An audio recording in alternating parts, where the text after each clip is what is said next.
Good morning दर्शकवृन्द, नमस्ते। The morning शोमा सम्पूर्ण दर्शकवृन्दलाई हार्दिक स्वागत छ। हामी द मर्निङ शोको टिम उपस्थित भइसकेको छ। द मर्निङ शो लिएर सम्पूर्ण प्रत्यक्ष हेरिराख्नुभएका हाम्रा दर्शकहरूलाई हार्दिक स्वागत गर्न चाहन्छौँ र सुरुवात गरौँ आज मितिबाट। मितिको कुरा गर्दा 2080 साल साउन 8 गतेको यो सोमबारको बिहानीमा छौँ भने हामी इस्वी सम्वत 2023 24 जुलाईको दिनमा रहेका छौँ। सोमबारबाट शुक्रबारसम्म द मर्निङ शो लिएर हामी उपस्थित हुने गरेका छौँ दर्शकवृन्द। र यो दिनहरूमा हामीले विभिन्न किसिमका विषयवस्तुहरूमा छलफल पनि गर्दै आएका छौँ र विभिन्न गहन विषयवस्तुहरूमा छलफल गर्ने क्रममा अतिथिसँग सोही अनुसारको चर्चा परिचर्चा पनि गर्ने गरेका छौँ। तर आज भने अलिकति समसामयिक विषयवस्तुमै हामी फोकस हुन्छौँ र समसामयिक विषयवस्तुको कुरा गर्दाखेरि हामीले आज पत्रपत्रिकाहरूलाई पनि विशेष प्राथमिकतामा पनि राखेका छौँ, किनभने ती पत्रपत्रिकाहरूले देशको सामाजिक राजनीतिक मात्रै होइन आर्थिक समीक्षागत रिपोर्टहरू तयार गरेका छन्, फिचरहरू तयार गरेका छन् र आज हामीले तिनै फिचर रिपोर्टहरूलाई साभार पनि गर्दछौँ, हाम्रो मर्निङ सोमा र स्थान पनि दिन्छौँ। र विभिन्न कुराहरू गर्दै गर्दाखेरि राजनीतिक परिवेशको कुराहरू नै आउँछ।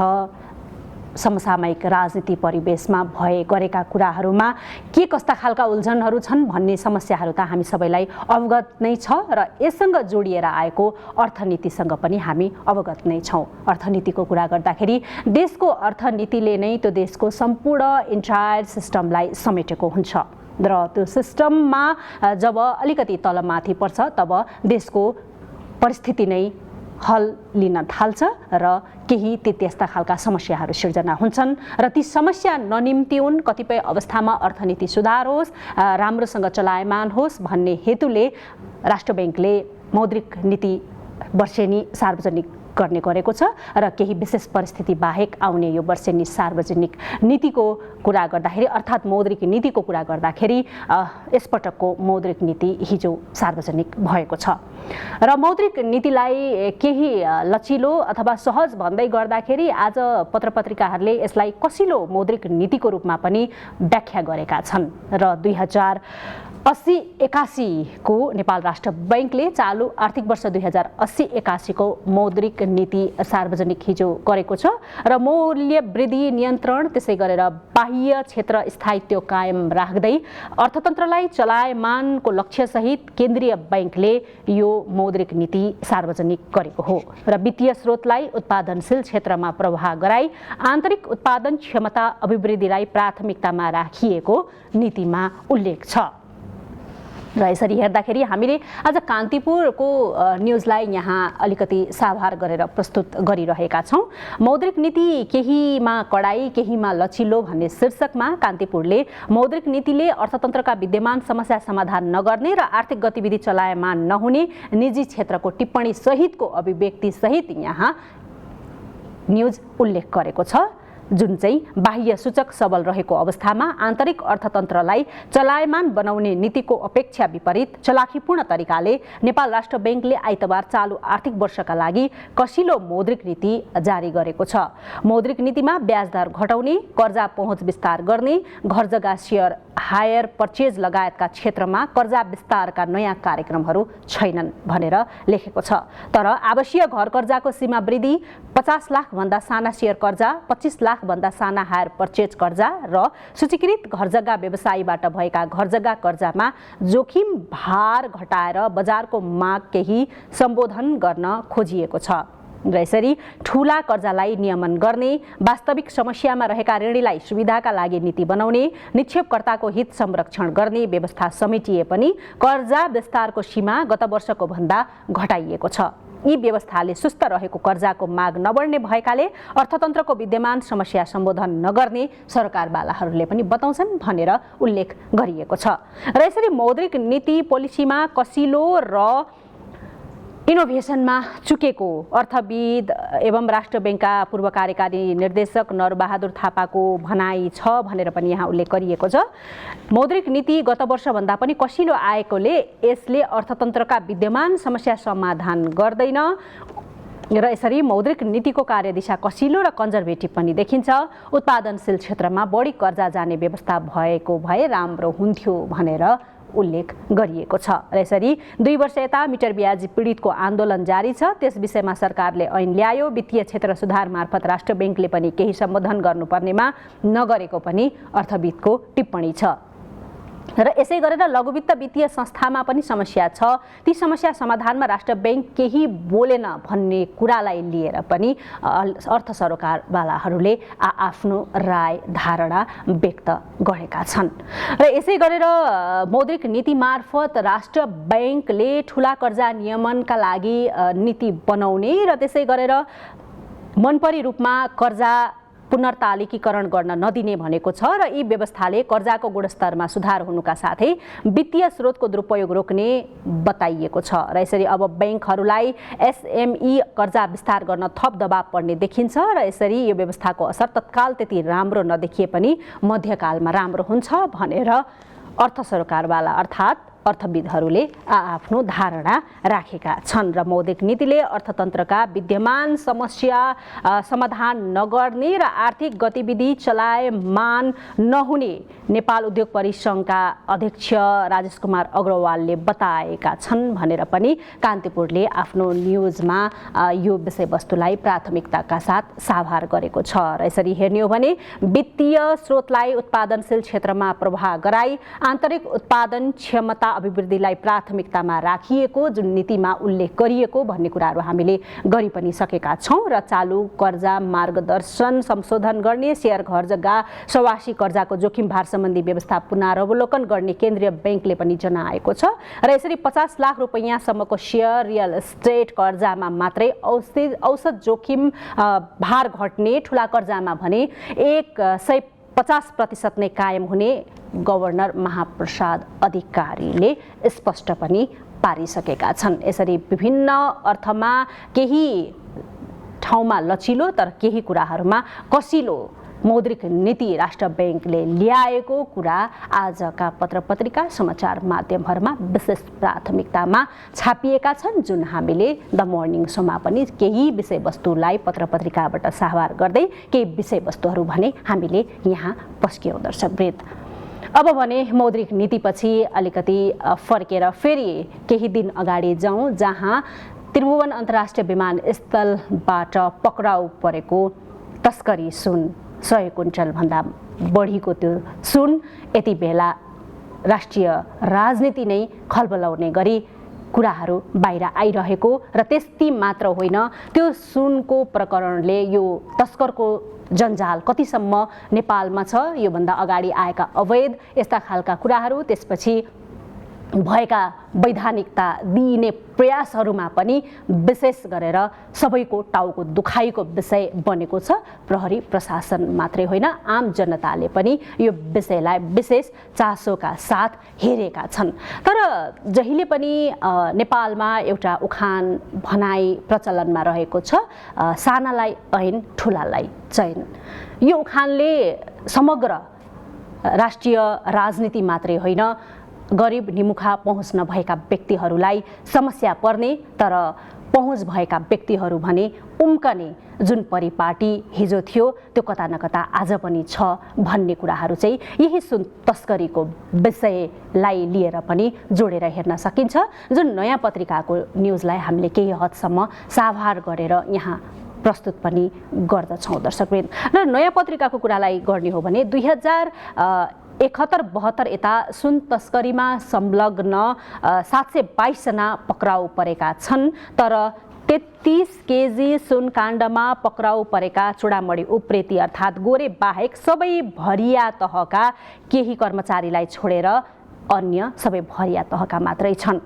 र गोरे पनि मुख्य नायिके भने होइनन्। उच्च तहको राजनीतिक प्रशासनिक प्रहरी संरक्षणमा रहने तस्कर गिरोहका नायिके भने सधैँ जोगिने गरेका छन्। र यसरी प्रहरीको तथ्याङ्कलाई हेर्ने हो भने 2071-72 देखि 80 साउन पहिलो सातासम्म देशभरबाट सुन तस्करीको अभियोगमा पक्राउ परेका मध्ये 68.84% सबैभन्दा संवेदनशील र सुरक्षित मानिने त्रिभुवन अन्तर्राष्ट्रिय विमानस्थलबाट समातिएका छन् र यसरी 497 जना विमानस्थलबाट पक्राउ परेको प्रहरी तथ्याङ्क पनि छ र यस क्रममा तस्करीको 809 किलो सुन पनि बरामद भएको छ र पछिल्लो पटक गत बुधबार अन्तर्राष्ट्रिय विमानस्थलको भन्सार जाँचपात समेत गरेर बाहिरिएको 1 क्विन्टल सुन ट्याक्सीमा हालेर लैजान लाग्दा बरामद भयो। राज्य संयन्त्रलाई नै चुनौती दिने गरी एकैपटक यति ठुलो परिणाममा सुन बरामद भएपछि आम सर्वसाधारणले सोचेका थिए घटनामा ठुलै गिरोह समातिनेछन्, तर दोलखा मेलुङ गाउँपालिका 1 का 21 वर्षीय दिलीप भुजेल पक्राउ परे र यसै गरेर जो 6 महिना अघिसम्म काठमाडौँमा ज्यामीको काम गर्दथे र यसरी उनका बुबा रामबहादुर अहिले पनि काठमाडौँमै ज्याला मजदुरी गर्दै आएका छन्। उक्त सुन दिलीपकै नाममा दर्ता रेडी ट्रेड कम्पनीका लागि हङकङबाट आएको थियो, जुन कम्पनी 78 दिन अघि मात्रै कम्पनी रजिस्ट्रार कार्यालयमा दर्ता भएको थियो र कम्पनीले सुन मोटरसाइकल र स्कुटरको ब्रेक सुभित्र ल्याएको थियो र यसरी जहिले पनि भरिया मात्रै पर्छन् पक्राउ र 2071-72 यता तस्करीको 809 केजी सुन चाहिँ बरामद भएको छ भनेर पत्रिकाले आफ्नो प्राथमिकतामा राखेको छ न्युजको रूपमा।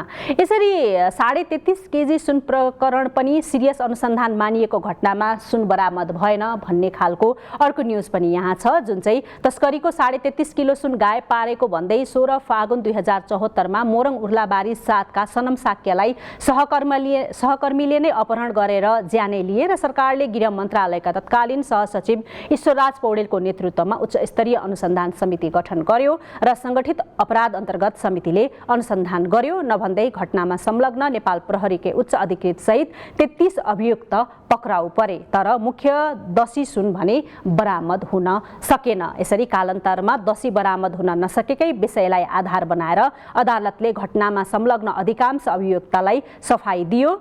न सुन बरामद भयो न मुख्य तस्करको नै पहिचान भयो। यस्तो अवस्था आउनुमा छानबिन समिति सुन तस्करको सुरुवात र निर्णायक बिन्दुसम्म पुग्न नसक्नुको परिणाम हो भनेर न्युज यहाँ छापिएको छ। यसरी भन्सार अध्यागमन र प्रहरीको मिलोमतो बिना विमानस्थलबाट तस्करी सम्भव छैन भनेर विज्ञानराज शर्मा, जुन विमानस्थल सुरक्षाका पूर्व प्रमुख समेत रहेका छन्, उनले आफ्नो अभिव्यक्ति दिएका छन्। त्यसै गरेर बसन्त लामा पूर्व एआइजीले पनि राज्य संयन्त्रको मिलोमतो नभई यत्रो सुन तस्कर हुन सक्दैन भनेर आफ्नो अभिव्यक्ति दिएका छन्। यसले पनि के पुष्टि हुन्छ भने राजनीतिक जन्जाल बिना अर्थात् सञ्जाल बिना, राजनीतिक हस्तक्षेप बिना, राजनीतिक व्यक्तिको संरक्षण बिना यस्ता खालका ठुला ठुला आपराधिकमूलक घटना अर्थात् तस्कर सम्भव छैन भन्ने कुराहरू यसै क्षेत्रमा लामो समय काम गरेका कर्मचारी,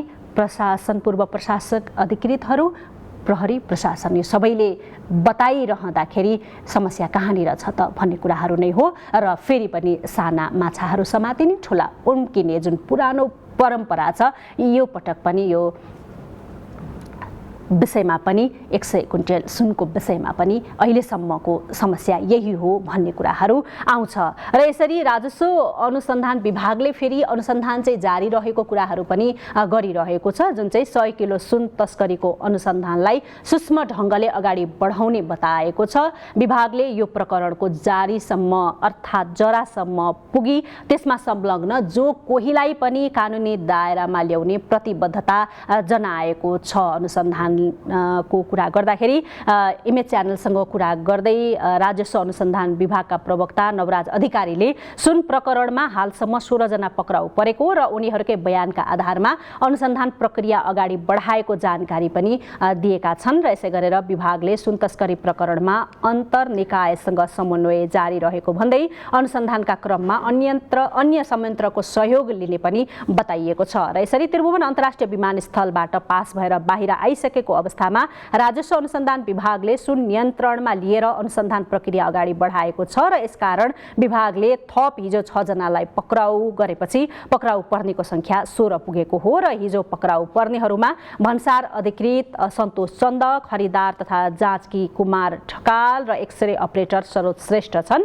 यस्तै भन्सार एजेन्टहरू यादव शङ्कर पराजुली, सुदर्शन गौतम, रुक्मणी सुब्बा पनि पक्राउ परेका छन्। र यसरी अनुसन्धान चाहिँ जारी रहेको राजस्व अनुसन्धान विभागले जनाएको छ। हेरौँ यसपटक संलग्न रहेका कुन कुन हाई प्रोफाइलका व्यक्तिहरू समातिन्छन् या फेरि पनि पुरानै ढर्रामा निमिट्यान्न हुन्छ, अर्थात् ठुला माछा उम्किने साना पक्राउ पर्ने भन्ने कुराहरू भने हेर्न बाँकी नै छ। दर्शकवृन्द, अवस्था यस्तो छ, कहीँ तस्करीका कुराहरू, कहीँ विभिन्न समस्याहरू, चुनौतीहरू, यी बिचमा धेरै कुराहरू हामीले यहाँ मर्निङ सोमा गरेका छौँ, जानकारी गराउने गरेका छौँ र केही राम्रा कुराहरू, प्रोग्रेसिभ कुराहरू, विकासका कुराहरूलाई पनि समेट्ने देशैभरिबाट हाम्रो अभिप्राय पनि रहन्छ। यस अर्थमा कि गलतै मात्रै छ त या अपराध मात्रै छ त, राम्रा पक्षहरू के छन् त, सुधारका पक्षहरू के छन् त भन्ने प्रसङ्ग पनि हामीले यहाँ जोड्नै पर्ने हुन्छ। यति विषयहरू उठाउँदै गर्दाखेरि र अलिकति लागौँ भोजपुरतर्फ, अलिकति विकासका कुराहरू, अलिकति समाजका कुराहरू, सोसल स्ट्रक्चरका कुराहरू यहाँ जानकारी गराउँदै गर्दा विद्यालय प्रविधि मैत्री भन्ने रिपोर्ट हामीसँग छ र यो विषयमा अलिकति कुरा गरौँ। सूचना प्रविधि र इन्टरनेटको प्रयोगले विश्वलाई साँघुरो बनाउँदै लगिरहेको यो अवस्थामा प्रविधि मैत्री शिक्षण सिकाइका लागि ईश्वर मन्दिरले पूर्वी पहाडी जिल्ला भोजपुरमा गरेको यो सहयोग उदाहरणीय छ भनेर हामीले यहाँ जानकारी गराउँदा के कुराको उदाहरणीय छ त भन्ने कुरा बुझौँ यो रिपोर्टबाट। पूर्वी पहाडी जिल्ला भोजपुरमा प्रविधियुक्त पठन पाठनका लागि ईश्वर मन्दिर संस्था कोसेढुङ्गा भएको छ। सामुदायिक विद्यालयलाई प्रविधि मैत्री बनाउने उद्देश्यले विगत 8 वर्षदेखि जिल्लाका 1.5 दर्जन विद्यालयमा ई लर्निङ सेन्टर स्थापना गरेको संस्थाले यसपटक 6 दशक पुरानो जिल्लाको ऐतिहासिक महाविद्यालय भोजपुर बहुमुखी क्याम्पसलाई प्रविधि मैत्री बनाएको छ। पहिलो महिला राष्ट्रपति विद्यादेवी भण्डारीले समेत पढेको यो क्याम्पस पूर्वकै ख्याति प्राप्त शैक्षिक तीर्थ मानिन्छ। क्याम्पसका पूर्व विद्यार्थी शङ्कर प्रसाद कोइराला नेतृत्वको संस्थाले केन्द्र स्थापना गरेको हो। यो अभियानलाई राष्ट्रिय वाणिज्य बैंक र साल्ट ट्रेनिङ कर्पोरेसनले सघाएका छन्। ई लर्निङ सञ्चालनले पुस्तकमा नभएका अथाह ज्ञान प्राप्त गर्न मद्दत पुगेको विद्यार्थीको भनाइ छ। शिक्षामा धेरै नै टेवा पुगेको छ। हामीभन्दा अगाडिको ब्याचमा पढ्नुहुने दाजुदिदीहरूलाई कम्प्युटर नहुँदा गाह्रो भएको भन्ने कुराहरू हामीले सुनेका थियौँ। हामीलाई चाहिँ कम्प्युटरबाट नयाँ नयाँ कुराहरू खोज्न पढ्नमा मद्दत पुर्याएको छ। क्याम्पसमा कम्प्युटरहरू आइसकेपछि विभिन्न विषयवस्तुहरूलाई खोज गरेर पढ्न सजिलो भएको छ। पुस्तकमा नभएको कुराहरूलाई पनि सहजै कम्प्युटरमा आएर सर्च गरेर खोजेर पढ्न सजिलो भएको छ र कम्प्युटरसँग विभिन्न ज्ञानहरू यहाँदेखि पाइएको छ। सूचना प्रविधिको सहज पहुँच पढ्ने मात्र नभएर पढाउनेका लागि पनि वरदान साबित भएको छ। अभावमा पनि हामीले सिकाइ गर्न सकिन्छ। नेट इन्टरनेट प्रयोग गरेर चाहिँ सिकाइलाई प्रभावकारी बनाउन सकिन्छ। विद्यार्थीलाई आधुनिक प्रविधिसँग जोड्न सकिन्छ। पाठ्यक्रममा भएका विषयवस्तुहरूलाई चाहिँ यो ल्याबको माध्यमबाट पनि तपाईँको चाहिँ प्रभावकारी रूपमा सिकाउन सकिन्छ। क्याम्पस प्रशासन प्रविधि मैत्री वातावरणले विद्यार्थीको सिकाइलाई समय सापेक्ष र प्रभावकारी बनाएको छ। प्रविधि मैत्री बनाउनको लागि हामीले एउटा अवसरको खोजी गरिरहेका थियौँ। त्यस सन्दर्भमा ई लर्निङ सेन्टर स्थापनाका लागि चाहिँ ईश्वर मन्दिर काठमाडौँ भन्ने संस्था र उच्च शिक्षालाई पनि चाहिँ अलिकति चाहिँ टेवा पुगोस् भनेर हामीलाई यो ई लर्निङ सेन्टर स्थापना गरिदिनु भएको छ। यसको लागि हामी उहाँहरूलाई हृदयदेखि नै धन्यवाद। हाम्रो विद्यार्थीहरू भनेको एकदम गाउँको दूरदराजबाट आएका हुन्छन् र उनीहरूले कम्प्युटर भन्ने नै बुझेका हुँदैन। कम्प्युटरै नछोएको विद्यार्थी नै आउँछन्। यसलाई हामीले हाम्रो लगभग चाहिँ 700 विद्यार्थीलाई अब जम्मा यो ई लर्निङ सेन्टरमा 20वटा कम्प्युटर छ, एउटा चाहिँ तपाईँको स्मार्ट टिभी छ। त्यसलाई समानुपातिक हिसाबले चाहिँ कसरी अवसर दिने उनीहरूलाई चाहिँ त्यो अब रुटिन मिलाएर सबैलाई समान अवसर दिने कुरामा त्यहाँ चाहिँ अलिकति चुनौती भइरहेको छ हामीलाई। शिक्षक तथा पाठ्यपुस्तकको अभाव रहने दुर्गम ठाउँका विद्यार्थीले यी मैत्री पठन पाठन औधी रुचाएका छन्। त्यसैले पनि सरकारी निकायले पठन पाठन प्रविधि मैत्री बनाउने तर्फ सोच्न जरुरी छ। इमेज समाचारका लागि गोकुल भुजेल, भोजपुर।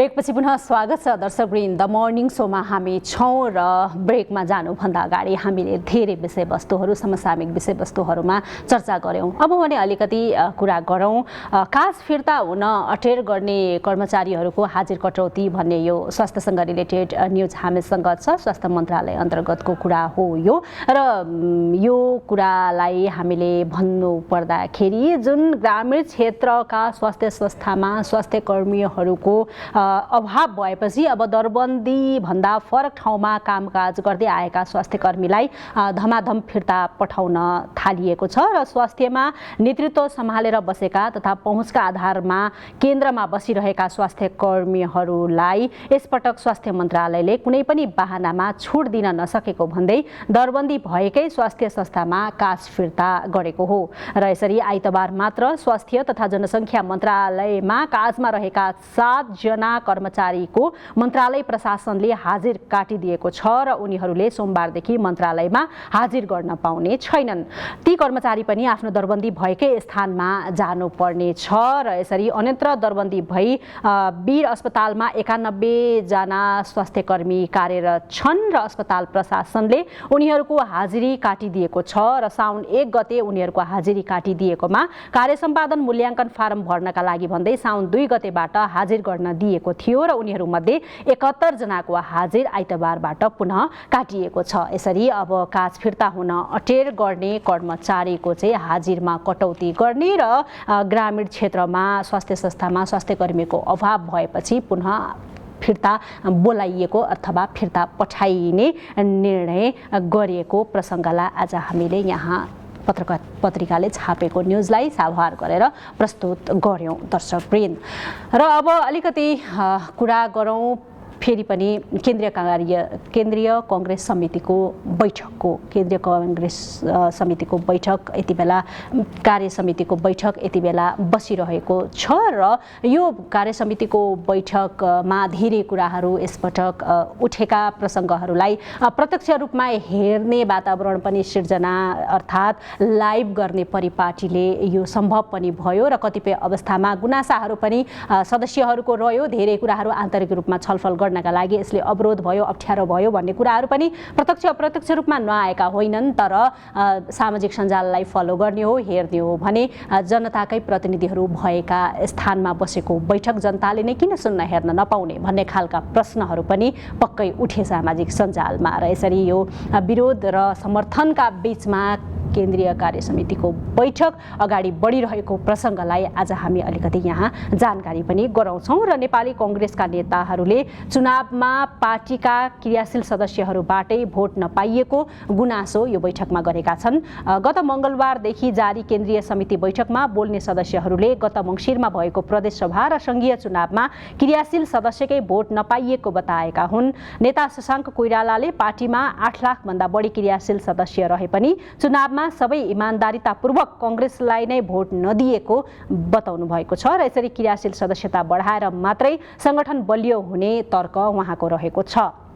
त्यसै गरेर नेता एनपी साउदले सदस्यता वितरण वडाबाटै हुनुपर्ने बताउनु भएको छ र गाउँ मजबुत नभएसम्म जति सदस्यताको सङ्ख्या बढाए पनि सङ्गठन बलियो नहुने उहाँको तर्क थियो र यसरी कङ्ग्रेस मधेस प्रदेश सभापति कृष्ण यादवले रुखमा भोट नहाल्नेलाई भातृ संस्थामा अवसर दिएकोमा आपत्ति जनाउनु भएको छ र यसै गरेर पार्टीलाई सहयोग नगर्नेलाई अवसर नदिन यी सदस्यहरूले आवाज पनि उठाएका छन् बैठकमा र यसै गरेर केन्द्रीय सदस्य विनोद चौधरीको कुरा गर्ने हो भने विदेशमा रहेका नेपालीले पुराना पार्टीलाई भोट नदिन प्रेरित गरेको तर्क गर्नुभयो र यसरी गत मङ्सिरको चुनावमा आफूलाई ठुलो तब्काले हराउने भूमिका खेलेको उहाँको गुनासो रहेको थियो र यसै गरेर सहमहामन्त्री उमाकान्त चौधरीले क्रियाशीलकै विवादका कारण छानबिन समिति गठन गरेर 14औं महाधिवेशन गरिएको पनि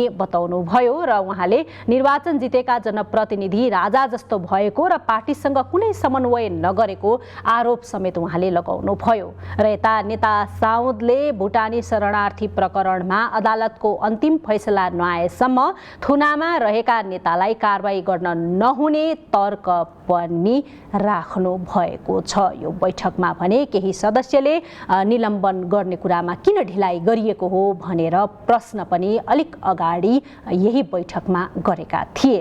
र यसरी साउदले कांग्रेस नेता बालकृष्ण खाँडलाई लक्षित गर्दै अनुसन्धानमा सघाउँदै आएको व्यक्तिलाई कारबाही गरे पार्टीको हित नहुने बताउनु भयो र बैठकमा भुटानी शरणार्थी प्रकरणको चर्चा गर्ने क्रममा साउदले अनुसन्धानलाई पार्टीले सघाउनु पर्ने पनि बताउनु भएको थियो। र यसै गरेर सहमहामन्त्री महेन्द्र यादवले नक्कली शरणार्थी प्रकरणमा बालकृष्ण खाँडलाई राज्यले फसाएको भन्दै सहयोगका लागि आग्रह गर्नुभयो र खाँड परिवारकै सदस्य भएको भन्दै उहाँलाई सहयोग गर्नका लागि केन्द्रीय सदस्यहरू समक्ष आग्रह पनि गर्नुभएको छ। र यस्ता खालका विषयवस्तुहरू उठाइएका छन् यी बैठकमा। तर फेरि पनि समस्याहरू भनेको जनता का सवालमा, जनजीविकाको सवालमा, जनताको प्रत्यक्ष संलग्नताका विषयमा भने ती त्यस्ता खालका सूक्ष्म ढङ्गबाट प्रश्नहरू नउठाइएको विषयलाई लिएर कतिपय अवस्थामा विरोध पनि भइरहेको छ। तर आन्तरिक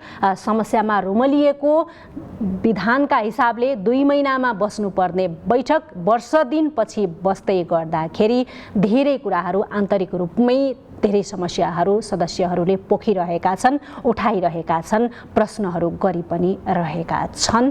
तर यो बैठकले धेरै कुराहरू जनतासँग संलग्न भएका विषयहरू आउँछन् भन्ने खालका अपेक्षाहरू जुन गरिएको थियो त्यो भन्ने सूक्ष्म ढङ्गबाट विश्लेषण हुन सकेन, उठ्न सकेन भन्ने खालका कुराहरू पनि नउठेका होइनन्, नभइरहेका होइनन्। यसरी केन्द्रीय कार्य समितिको बैठक यति बेला चलिरहेको प्रसङ्गलाई हामीले यहाँ इन्फर्मेसनको रूपमा राख्यौँ दर्शकवृन्द।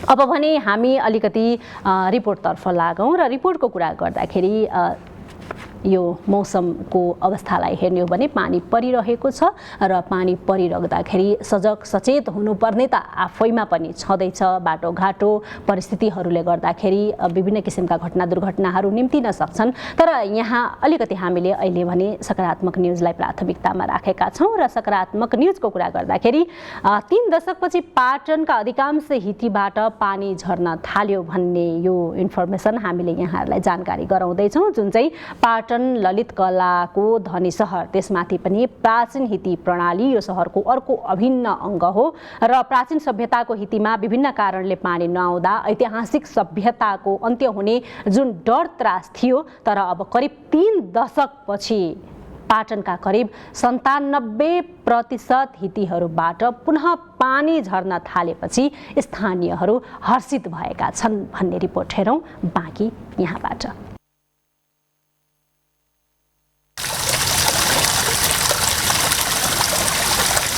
हिती सभ्यता नेपालको मौलिक प्राचीन मानव निर्मित जल प्रणाली हो। हाल विश्वका विकसित भनिएका मुलुक अस्तित्वमा नआउँदा नेपाल मण्डलमा सुसंस्कृत हिती सभ्यता विकास भइसकेको थियो। लिच्छविकाल अहिदेखि विकसित भएको हिती सभ्यताले त्यस बेलाको उच्च कोटिको मानव विकासको बारेमा बुझ्न सक्छौं। तर विडम्बना समयक्रमसँगै अनियन्त्रित, अव्यवस्थित र सम्पदा मैत्री विकास हुन नसक्दा हिती सभ्यतामा पनि ग्रहण लागेको थियो। अनियन्त्रित बसोबास र गहिरो बोरिङका कारण हितीहरूबाट पानी आउन छोडेको थियो। अहिले करिब 30 वर्षपछि पाटनका अधिकांश हितीहरूबाट पुनः पानी झर्न थालेको छ। पाटनमा रहेका 60 वटा हितीमा जम्मा 2 वटा हितीमा मात्र पानी आएको छैन। 75 वर्षीय पूर्ण बहादुर तण्डुकार प्राचीन हितीहरूबाट पुनः पानी आएको देख्दा खुसी हुनुहुन्छ।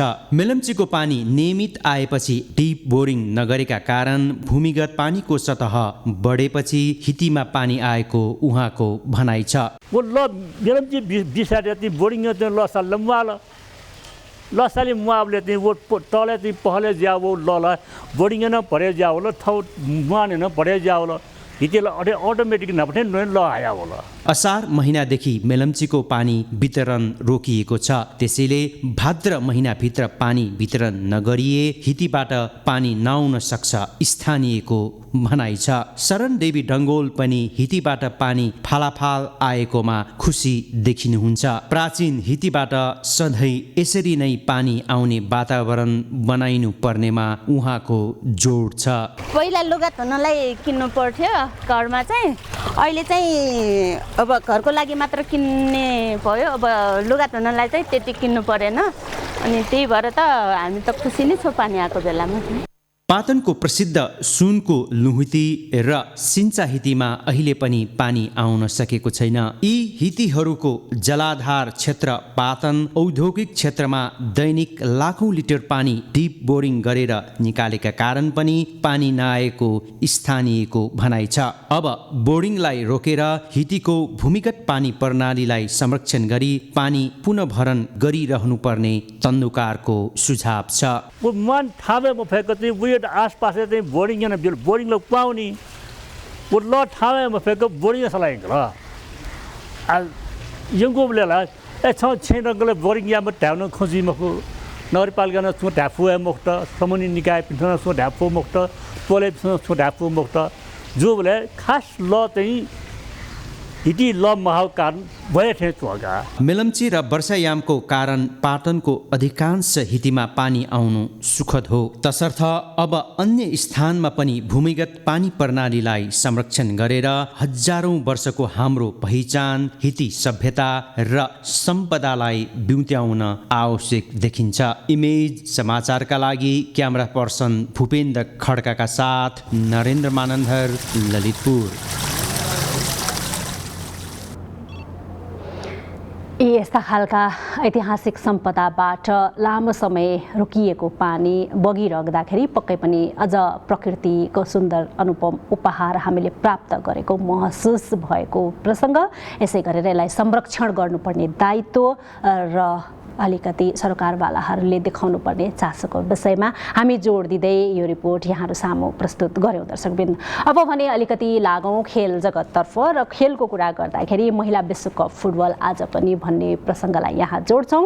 महिला विश्वकप फुटबलमा आज पनि 3 खेल हुनेछन् र समूह एफ को खेलमा ब्राजिल र पानामा भिड्दा समूह जी मा अर्जेन्टिना र इटली तथा समूह एच मा जर्मनी र मोरक्को बीच खेल हुनेछ र प्रतियोगितामा स्विडेन र नेदरल्यान्ड्सले विजयी सुरुवात गरेका छन् र हिजो भएको खेलमा दक्षिण अफ्रिकालाई 2-1 ले हराउँदै स्विडेनले प्रतियोगितामा सुखद सुरुवात गरेको हो र हिजै भएको अर्को खेलमा नेदरल्यान्ड्सले पोर्चुगललाई 1-0 ले हराउँदा जमैकाले फ्रान्सलाई गोल रहित बराबरीमा रोकेको छ र अस्ट्रेलिया र न्युजिल्यान्डमा जारी महिला विश्वकप फुटबलमा आजका खेलहरूपछि पहिलो चरणका खेलहरू सकिनेछन् र विश्वकपको फाइनल खेल अगस्त 20 तारिखमा अस्ट्रेलियाको सिडनीमा हुनेछ।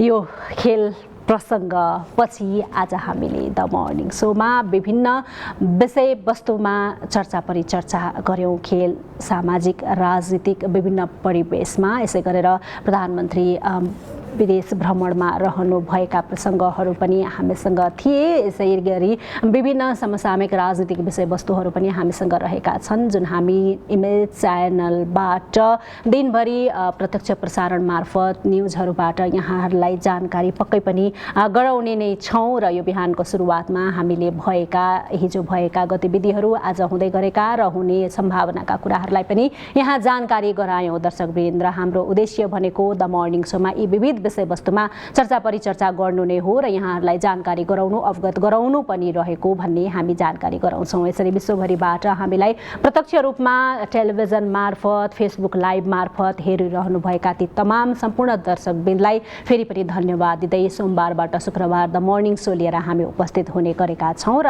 आज सोमबारको दिन, साताको पहिलो दिन यी विभिन्न विषयवस्तुहरूमा चर्चा गर्यौं।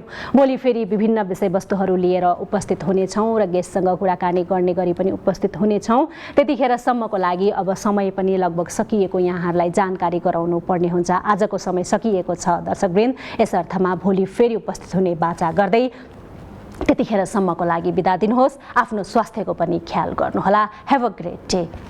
नमस्ते।